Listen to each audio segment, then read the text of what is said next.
मैं एडवोकेट स्मित कुमार झा आप सभी का अपने YouTube चैनल प्रोफेसर लॉ में एक बार फिर से स्वागत करता हूं।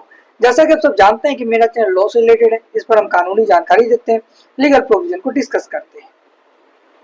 जो हमारा पुराना कानून है मतलब था वो खत्म हो चुका है और जो हमारा नया कानून आया है उसको अभी हम पढ़ रहे हैं। हमने आपको बता रखा है ट्रायल से लेकर के कन्विक्शन एक्विटल होने तक का प्रोसेस, अपील का प्रोसेस। बेसिकली कोई भी ऐसा प्रोविजन जो आपको पता होना चाहिए वो हमारे चैनल पर अवेलेबल है। वेरियस एप्लीकेशंस हमने आपको बता रखा है कि अगर आपको कोर्ट सजा सुना भी देती है तो सजा को आप माफ कैसे करवा सकते हैं, आपको जेल में पैर रखने की जरूरत नहीं पड़ेगी। तो उस प्रोविजन को जानने के लिए हमारे चैनल से जुड़े रहिए और जो प्रोविजन हमने बता दिया है आप जाइए उसको चेक करिए और जाकर के देखिए अगर आप फंसे हुए हैं तो। क्योंकि आज का जो हमारा टॉपिक है वो थोड़ा सा अलग है। आज का टॉपिक है हमारा फिल्म से रिलेटेड, मूवी से रिलेटेड। क्योंकि आजकल क्या हो रहा है कि मूवी एक ऐसा माध्यम बन गया है जो कि कंफर्मेशन बायस को क्रिएट करता है। कंफर्मेशन बायस क्या होता है ये हम बाद में बताएंगे आपको। अभी आज का जो हमारा टॉपिक है वो है कि सर्टिफिकेट जो मूवी को रिलीज करने के लिए दिया जाता है वो किस सेक्शन में है, कौन से एक्ट में है, किस तरह के मूवी को रिलीज नहीं किया जा सकता है। और रिसेंट अभी एक न्यूज में आपने पढ़ा होगा कि एक संतोष नाम का एक मूवी निकल रहा था, उसमें कुछ बातें दिखाई गई है, दर्शाई गई है। तो सेंसर बोर्ड ने क्या किया है, उस फिल्म को ब्लॉक कर दिया है, बैन कर दिया है और कहा कि इसमें काट छाट करिए। लेकिन जो डायरेक्टर है वो कह रहा है कि अगर हम काट छाट करेंगे तो लोगों को समझ में ही नहीं आएगा कि वो क्या दिखाना चाह रहे हैं, वो क्या करना चाह रहे हैं। लेकिन सेंसर बोर्ड ने उसको बैन कर दिया इंडिया में। और सेंसर बोर्ड ने कहा है, जो ग्राउंड दिया है सेंसर बोर्ड ने वो दिया है कि इसमें महिला के प्रति अपमानजनक चीजों को दर्शाया गया है। उनको खराब दिखाया गया, उनके प्रति जो वायलेंस है उसको दिखाया गया है। उसके बाद इन्होंने बताया कि इस्लामोफोबिया है, यानी कि इस्लाम के अगेंस्ट में भी कुछ कुछ बातें दिखाई गई है।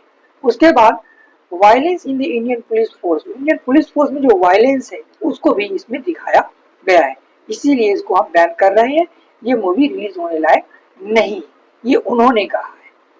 अब हम जानेंगे कि किस एक्ट के तहत ऐसा होता है। कोई भी मूवी अगर रिलीज करना है तो कौन से सर्टिफिकेट आपको लेना होगा, प्राप्त करना होगा, कितने तरह के सर्टिफिकेट होते हैं, सबका मतलब जानेंगे।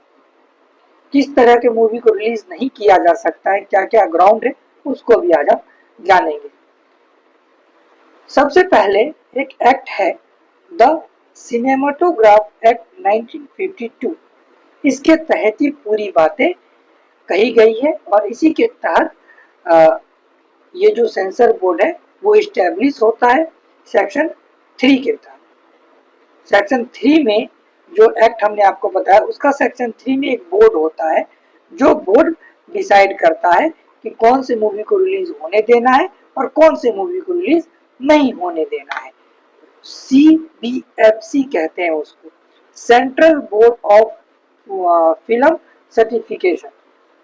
ये एक्ट के सेक्शन 3 में कंस्टिट्यूट होता है, मतलब कि इसके अंतर्गत वो इस्टेब्लिश होता है। और CBFC ये जो बोर्ड है ये सर्टिफिकेट जो देती है, ये सर्टिफिकेट देती है 4 तरह के।